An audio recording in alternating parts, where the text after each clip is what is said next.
Adenike, and good morning, Ayo. Morning, Tunde. Good morning. You want to send us messages just to be part of the show? Send messages to WhatsApp number 0809444091. That is our number for WhatsApp, so we can get your contributions on the stories that we're going to take. 0809 We're also on Twitter and YouTube. At Smooth 981 FM on Twitter. On YouTube, you can search for us, Smooth 98.1 FM. And you can use the live chat option there to send us messages as well. We go straight into our first story for this morning. Adenike, I'll be starting with you. By the way, happy International Human Rights Day.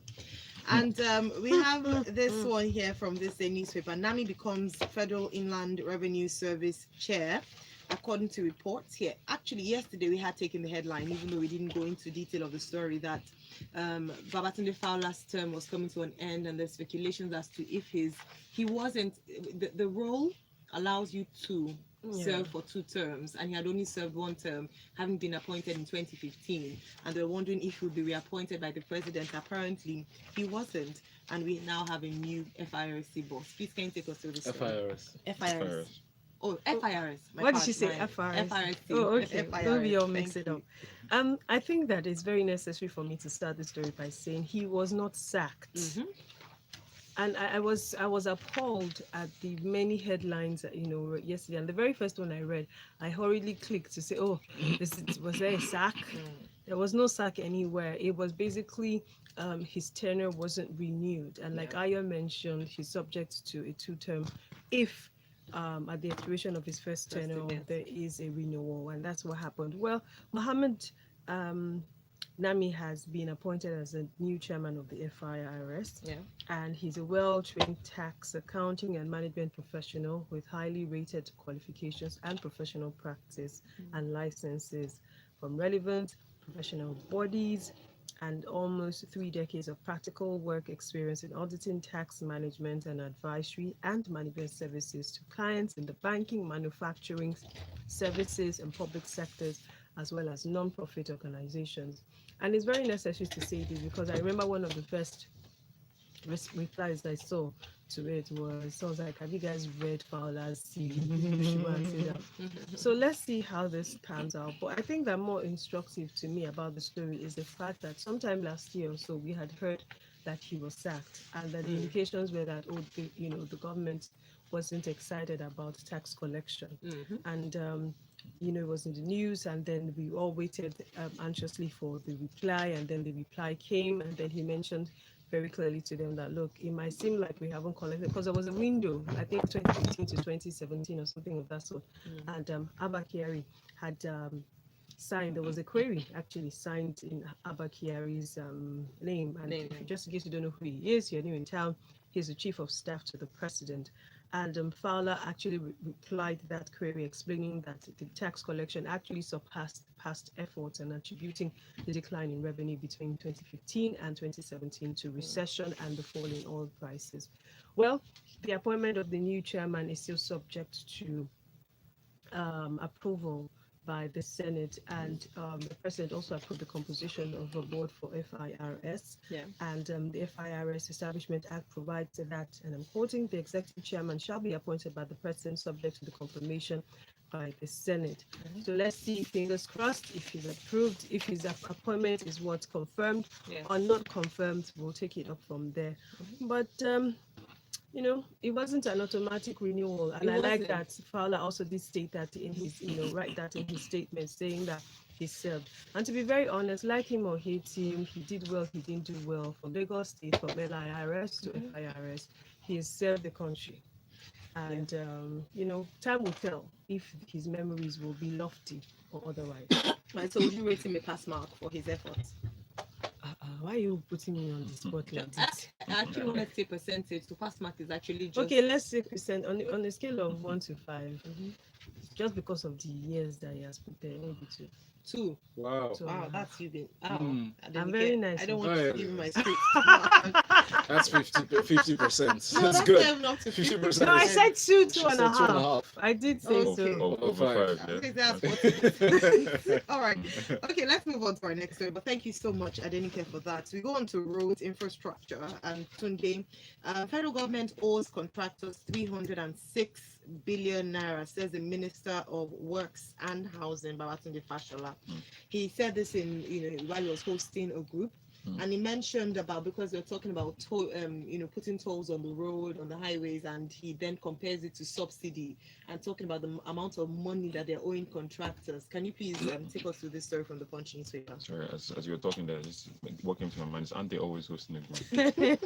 Yeah. I wonder when we'll hear, more consistently from our leaders, more press releases, things, Yes. policy statements that You're right. it's more forward-looking and pushing directly. Anyway, this is when we were hosting a group, which is when we get to hear from them. The fact that the federal government and owes for road constructions is not new. Domestic debt is far outstrips foreign is the information that we have. Also, that it's such a huge sum, shouldn't also It's be huge, yeah. shouldn't be surprising. I think what Fashola points out here is the chronic underfunding of the Federal Ministry of Works and Housing. I think from 2015 to 18, the budget had been in the region of about 1 trillion. But in the story, he points out that, look, we only received 73 billion. I mean, if that was a patient that needed supplies to survive, that patient to be dead. So you can understand why we have the state of the roads are what they are. I mean, many of them, especially the interstate roads, are closer to death traps, to be honest, and not pliable. So Fashola points this out, saying, look, we're chronically the ministry is chronically underfunded. He says he would love to have the monies that go into subsidies go into the Federal Ministry of Housing and Working, but subsidies what it is, and we all know how That's guarded yes, generously. exactly, and how we've gone from a place at the beginning of this administration where there almost seemed to be a promise to stamp out subsidy to now proudly saying, okay, this is what we spend on subsidy. They're not even creative with the name anymore. They used to call it different things before. And it's right. Monies that we waste and spend on subsidy could go towards important things like our infrastructure. That isn't happening today. Fashola talks about the reintroduction of tolls. That's been going on for a while. And he says that this would only commence when there's a clear policy has been introduced. What I mean, if they're going to go back to tolling, so that at least we can see some of the benefits, if not entirely all of it. I would prefer if they went into a public-private partnership type of arrangement, maybe close or similar to what we have on the Lekki corridor. Can I just ask you a question on that? How well has that worked? Because if we're using that as a prototype for tolling on our federal highways, then would we say we're satisfied with what's going on, the PP with the Lekki conservation concession company? It's not 100%. I mean, there's a lot more that they can do, but do they provide service on our road? Yes, they do. I mean, breakdown service. I mean, vehicles break down. Do they clear up traffic? They carry out maintenance on the road. I mean, it's not 100%, but at least you can see that it's potentially better than if it was purely the government managing it, which is my point. Okay. Different companies and different arrangements will have different levels of success and efficiency, but I think it would be a lot more efficient than if it was just the government that was managing it. All right. Thank you very much. Move on to our next story. Adenike Oyetunde speaks on Friday's court invasion, Chore's rearrest. So we spoke on this in detail yesterday during Freshly Pressed 981. And now one of the things that the Vice President, who is a senior advocate of Nigeria, has come under fire for is that he hasn't said anything. And this is his, if I put it this way, jurisdiction. Well, he was to be given an award by the Wole Soyinka Center for Investigative Journalism. However, it's worthy of note that this award was not meant for his time now as Vice President. Yeah. It was for when he was Attorney General of Lagos Transformation State. of Lagos State Judiciary Reform. However, he has said that maybe I should allow you to tell what he said. Yeah, it's Wow, where do I start? Okay, so the Wale WSCIJ holds the presentation event every 9th of December, which is the World Anti-Corruption Day and the eve of the World Human Rights Day, to highlight the importance of investigative reporting as a tool for accountability, good governance, and social justice in democracy. And it's necessary to state that because some people just feel like, oh, why are they giving me my word now? Yeah. And they've been doing this for a bit and for a while. And this year, the recipient was to be the Vice President, Nemi Oshibajo. However, he communicated with the awards team and told them all that he'll be unavoidably absent for two reasons. Yes. The first reason that he had mentioned was that he was out of the country at an event in the UAE, and he was a keynote speaker. And then secondly, and I'm quoting, he said, second, in view of the developments on Friday in the Showore case, I think it will be insensitive and inappropriate to attend the ceremony. And it's very interesting that he will state this. That's and very instructive as well, because like you had mentioned, almost everyone was waiting. Well, somewhere, though a lot of people suspected that nothing was going to come because clearly the powers are overwhelming, even for his person or his office, as the case may be, so that he would even refer to the Friday debacle of some sort. I think is like, oh, interesting. These are interesting times that we live in. And yeah, for me, it was very interesting. And just in case you're new in town and you don't know what happened, just Google and you'll see all of it on there. I've asked myself a few times if I really wanted to be close to his person. And I reiterate and say yes, because I just want a glimpse into how he feels. To understand, not for broadcast purposes, but just for my own personal curiosity. Because in this instance, he is a professor of law. He understands what should happen, whether or not Garba Shehu has put out, a statement with all the English and saying that they don't report directly on all cases, or they don't, they're not expected to have approval on almost every case, is complete, ludicrous. So I feel like, well, some people might say it's nothing to praise him or applaud him for. I feel like the fact that he's mentioned it somehow. Yes. He tried. Let me just give him 1.5/5. Oh, wow. Well, let me read a part here. The Premium Times is reporting that Mr. Oshibajo has been named as a recipient of the Integrity Specialty of the Anti-Corruption Defender Award for his invaluable work of overhauling the Lagos State Judiciary, facilitating far-reaching reforms in the administration of justice in the state, his work of promoting integrity in the civil society and business in Nigeria, and his consistency as a strong voice of promoting integrity in the country. However, I have a problem. He left the Lagos State Judiciary how many years ago? Many years ago. Yeah. Why are we now just applauding him for the work? Okay, better to applaud him now that he's alive than to just... Exactly, that's where I'm getting to. The final aspect of that award also talks about his business. I know he's in charge of the economy, if I put it that way. Yes. With the office as VP. So why I'm mentioning this is because somehow we have a fair chance of recognizing people who have power. And like me, I cringe. I cringe not because of the validity of the work that you're applauding them for, but because of the timing. So for the timing, this is his second term, for goodness gracious sake. What happened in the last 5 years? Why are they applauding him now? I have so many questions for the entire team. So I feel like they didn't do their homework well. They should have applauded him long ago. Lagos State Judiciary has seen how many attorney generals after did absolutely well. Lagos State Judiciary has set the tone for the other states across the country.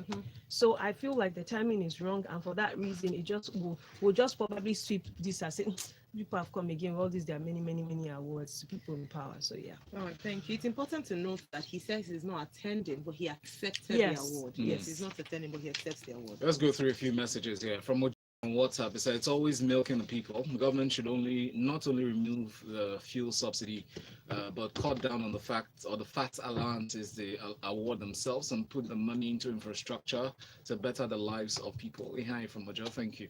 And Odiaka from Songota in Ogun State says, do you know that there's a road tax in the fuel you buy? It was introduced by Obasanjo's regime when he increased fuel to 65 naira. One was road maintenance, and it's been like that since. This toll gate thing is likely to end up enriching some corrupt people, is what Ojaka is saying. And Ego says, Denike, it's not by force. If the VP is overwhelmed, he should do the needful. We've lost too many minds to this administration. Lucas says it's interesting that during Fashola's reconfirmation by the Senate earlier this year, a particular senator was more interested in reminding him to keep recruitment slots open for his friends, in quotes, in the Senate, rather than discussing the challenges that impacted his effectiveness during the administration's first term. I wonder if this, that is not giving out more jobs within an already bloated ministry, might have contributed to the needed funds not being disbursed at the time. Wow. Look at that. Patrick Ishomoli says, thank God he's qualified. But even if we're not qualified, it would have been approved by the Senate since it is Ahmed Lawan and Buhari that are involved. Can Lawan refuse anything that comes from Buhari? Remember the 10 billion naira hurriedly approved for Kogi State. Interesting. Tunde, let's come to this story together. From this the newspaper, federal government moves to liberalize control of solid mineral resources. What I find really interesting from the statement credited to the Permanent Secretary, Minister of Finance, Mr. Ernest Umahile, is what he said about states breaking from the norm of running to the federal government, to the center to seek for resources, but also looking inwards to see how they can tap the mineral resources that are available in their states, to fund some of their expenditure. Your thoughts? Yeah. So this is good. It's the question is, we've always said, how long can we sustain this method where the state governments go cap in hand waiting for federal allocation? It's not sustainable. There's a tie into the earlier story I spoke about on infrastructure. Roads. If the states were properly funded, then perhaps potentially they can manage infrastructure within their states a lot better. So it is good. I mean, when I compare this against something I heard, I don't know if it's broken widely, something I heard yesterday about the Open Treasury Portal, which is supposed to help drive transparency within government, especially MDAs, and that it gives that hope that, look, and it's not like we don't know the right things to do. We do know the right things to do, but the question is more around will and driving through what we know to be right and proper. If this goes through, if the recommendations of the committee are carried and then passed into law, or at least the laws that prevent and hamstring states from exploiting the resources beneath their own earth are changed, then it will be on the path to states becoming a lot more sustainable. We have states today that exist only in geography, in a sense. They don't have the resource to exist. If states were allowed to exploit their natural resource, then there'll be less pressure on the federal government to do everything. I mean, Nigeria is, the nations that are larger than us, but Nigeria still is a large nation with a lot of people, relying on everything to happen from the center, from the weekly or the executive council meetings to decide everything that should happen at the lowest levels of government is problem. There's too much control at the center that we run today, and the process of depriving and preventing the states from exploiting avenues to generate revenue for themselves is part of that process of control and crippling, and it doesn't foster independence. This would help. Like I said, it'll be critical. It's not new thinking. Yes. I mean, we said this, people have spoken about this from the beginning of time, and it's shown itself in many different ways, from our restructuring, and we need resource control. If again, like I said, I hope it's not like a forced dawn. If we see this through, this would be great. Thank you. Thank you very much, Tunde. Adenike, let me go to you for the next story. President orders Attorney General of the Federation, MDAs, to publish daily expenditure of 10 million naira, 5 million naira. This is from the Guardian newspaper. Now, in a bid to be more transparent financially, we have this report that has been given, this order, if I put it that way, has been given from the presidency to the AGF and MDAs. Can you please take us through this story from the Guardian newspaper? Okay, so the Accountant General of the Federation, Hamed Idris, as Accountant General, I beg your pardon. Yes. Oh, did you say Attorney General? Yes, I did. Has said that the president has ordered him and all accounting officers to publish daily payments of 10 million naira, while ministries, departments, and agencies to document any expenditure above 5 million naira. Minister for Finance, Budget and National Planning, Zainab Ahmed, said launch of this financial transparency policy marks another milestone in the quest for this administration to promote the principles of accountability, transparency in the public financial management system, which is in furtherance with what was done in 2012. And, without a doubt, this is such a lofty idea, and we're hoping, as with the treasury, what's that account that they opened? Treasury Thank you. account, yes.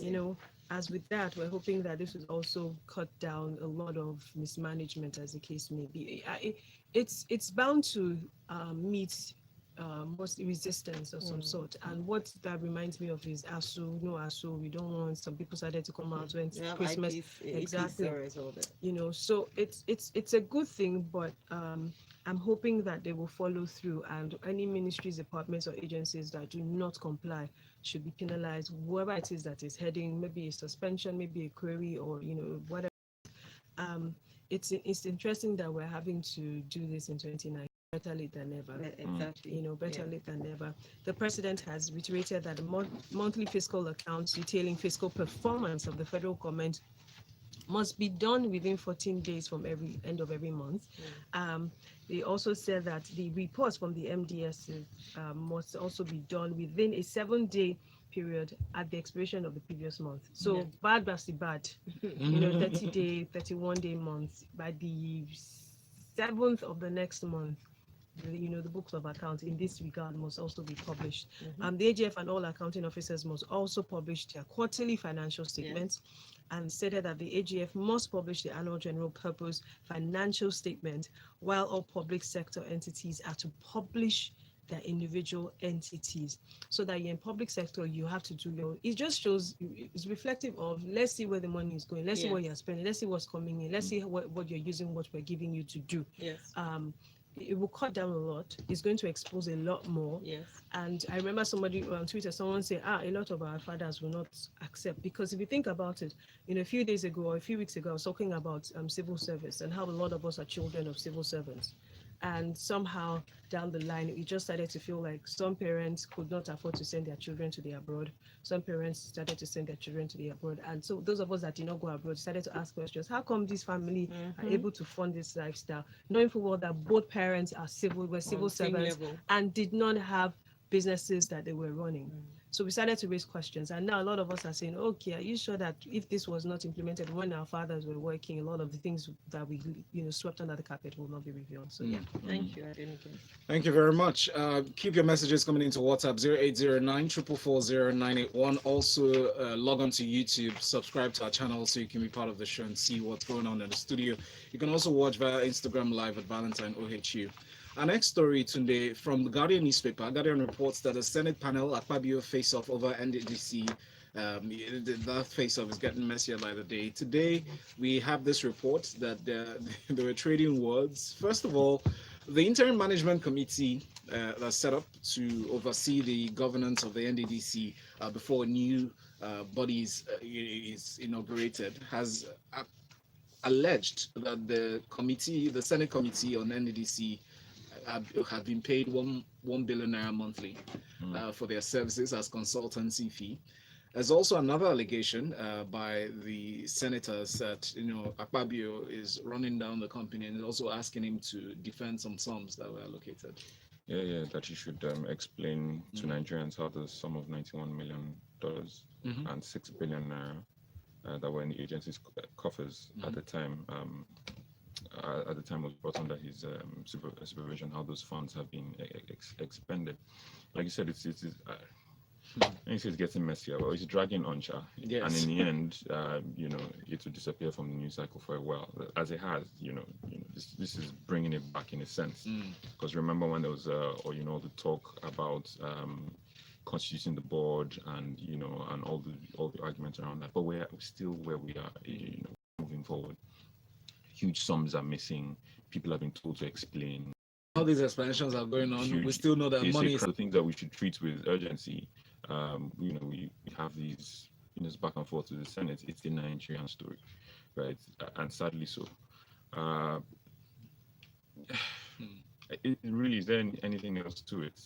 I'm struggling to wonder what else. I wouldn't be, so the allegations that the consultants been paid $1 billion monthly to provide consultancy services. There's another one that's been paid 3% for collections from IOCs, which are international oil companies. There's a lot that's going on, which fuels I believe that the NDC was one of those things that was created as a vehicle to just, take care of some people from a certain region to keep things calm. As a conduit. Exactly. So is a national cake sharing. Which is vehicle, really sad. I mean, to see that this, according to the Guardian report, I mean, it just exposes, like you said, it's been a conduit from time immemorial. So, I mean, we're expecting something new at this time, that a committee, a new body will be set up. But no, nothing new. Still, interesting. Power is in the conversation for the next story from the newspaper. Power sector privatization fraudulence is what Lawan is alleging. That's Senate President Ahmad Lawan. He said, first of all, highlighting the need. It's the same rhetoric every day. People have issues. I was having a conversation 2 days ago with somebody who lives in Magodo, and he was talking about how the new sharing agreement, or rather the power deal that they struck with IK, that's Ikeja Electric, or IE rather, has helped business, because he named like 3 businesses that were going on there already, but with that new power arrangement, they got back. But this is a wider problem to the whole of Nigeria. I mean, the Senate President speaking about this. Anything new from? No, nothing new. Absolutely nothing new. And those the examples, apparently, are examples that you sure have highlighted. And much as a lot of the operators said, this thing isn't working because the economics are not right. If the economics are right, we will be able to provide a lot more power than we currently do. Yes, there are huge capacity issues. We need to up capacity, but even what we have available potentially can be delivered to people a lot more efficiently when the price is right. So a lot of what he said is nothing new. Him saying that privatization was fraudulent, I'm wondering, it's neither here nor there, and it's there almost in a sense.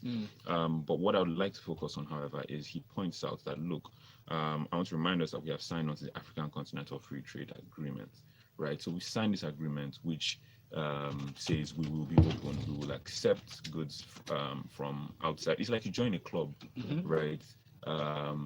Where you have rights to either buy their drinks, or supply your own, and there's an agreed price. Exactly. Price mark. You get then suddenly you don't have the capacity to produce any drinks to sell. To sell. But you sign this agreement to allow people to sell to you. So something that should be a two-way relationship now only happens to be one way. So he's pointing out that look, if we don't sort ourselves out, we will be overrun. But which is probably part of the reason why our government had tried to hold back joining or signing up for the agreement. But it was the right thing to do. But then can we get our houses in order? Because goods from Ghana, from Cameroon, from wherever will flood our streets. Okay. Trade imbalance, bottom line. Exactly. Thank you very much, Tunde. We have comments on WhatsApp. Yemi Richard says the transparency initiative is good, but the problem is with implementation. If they don't publish, what will happen? And then Chijoke says the state governors are generally lazy. Every state in Nigeria can generate enough revenue from adding value to agriculture. We should not be importing food in this country if these states will wake up from their slumber. Thank you very much, lady and gentlemen. Adenike. That's the end. Yes, that's the end. We have to mention this. Just to Please mention. And okay, so the what's it called? Managing director of Mesco Nigeria was attacked by 2 people, and his wife unfortunately lost her life. She was stabbed and died on the spot. And if you read the story, you can pick up New Telegraph. You realize that many things are just staring us in the face. And it's shocking to see that how much security Yes, it was an can people actually implement. This couple had an end of the year soiree of some sort, and these 2 guys behind probably cut off the power supply and then decided to play savior, got access into the apartment because one of them was a familiar face, an electrician in the estate, stabbed the wife, a Hungarian citizen, to death, and then asked the man to drink something poisonous. Now they say his case is critical. I'm hoping that these are the 2 men who did actually do this, and that these are not innocent people being paraded again by the system. But it raises a lot of questions. How much security can each individual or family put out in, saving? It's just a sad thing. Yes, and how much security is the government providing for us, really? I'm still waiting for them. Well, we seem to be a government on our own. But then, I mean, it's a work in progress, right? Yeah. It is time for us to switch lanes. In 15 minutes, we'll come back to talk entertainment inside of the Grapevine 981. But follow Adenike Oyetunde on Twitter as Adenike Oyetunde, and Tunde Okufi is at Big Coast. Thank you very much. Thank you. The headlines, the stories. Thank you very much. The news.